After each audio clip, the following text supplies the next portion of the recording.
দর্শক, কথা বলছি হাঁটুর লিগামেন্ট ইনজুরি নিয়ে। হাঁটুর সবচেয়ে কমনলি যে লিগামেন্ট ইনজুরি হয় সেটা আপনারা জানেন, এসিএল। কিভাবে ইনজুরিগুলো হতে পারে? স্লিপ কেটে পড়ে যাওয়া, মোচড় খাওয়া বা অন্য যে কোনো ইনজুরি, সেটার চিকিৎসা কি?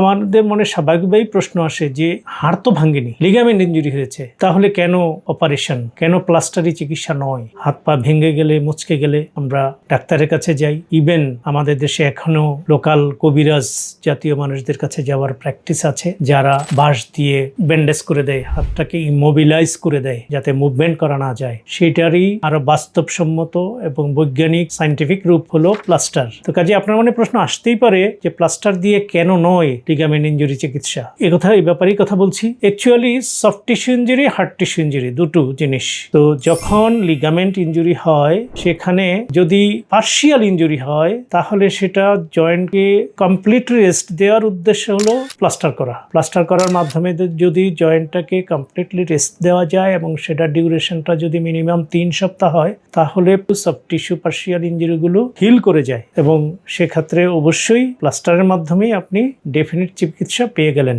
কিন্তু আপনার লিগামেন্ট যদি কমপ্লিটলি ইনজুরি হয় তাহলে সেটা প্লাস্টারে কিন্তু কাজ হয় না, তারপরেও প্লাস্টার দিতে হয়। আমরা প্লাস্টার দিই যে অ্যাসোসিয়েটেড আদার ইনজুরিগুলো যেন হিল করে যায়। আইসোলেটেড একটা লিগামেন্ট ইনজুরি এটা কিন্তু খুবই রেয়ার। দেখা যায় যে একটা এসিএল কমপ্লিটলি টিয়ার হলো, বাট সাথে সাথে আদার লিগামেন্টগুলো কিছু না কিছু ইনজুরি হয়। আমরা যখন প্লাস্টার দিয়ে 3 সপ্তাহ রাখি তখন ইনকমপ্লিট ইনজুরিগুলো হিল করে যায়, আর কমপ্লিট ইনজুরিটার জন্য তখন ডেফিনিট চিকিৎসা করার অবস্থা তৈরি হয়। হাঁটুর অন্যান্য টিস্যুগুলো, তারপরে সোয়েলিং, পেইন এগুলো কমে যায়, তখন একটা ডেফিনিট চিকিৎসা দেওয়ার পরিবেশ তৈরি হয়। তাহলে মোদ্দা কথা হলো লিগামেন্ট ইনজুরি যেটা কমপ্লিট টিয়ার, সেটা কখনোই শুধুমাত্র প্লাস্টারে চিকিৎসা সম্ভব নয়, সেখানে ডেফিনিট চিকিৎসায় যেতেই হবে। ধন্যবাদ প্রিয় দর্শক। এ বিষয়ে আপনাদের যদি আরো কোনো কিছু জানার থাকে তাহলে ফেসবুকে কমেন্টস করবেন, আমি উত্তর দেওয়ার চেষ্টা করব। ধন্যবাদ।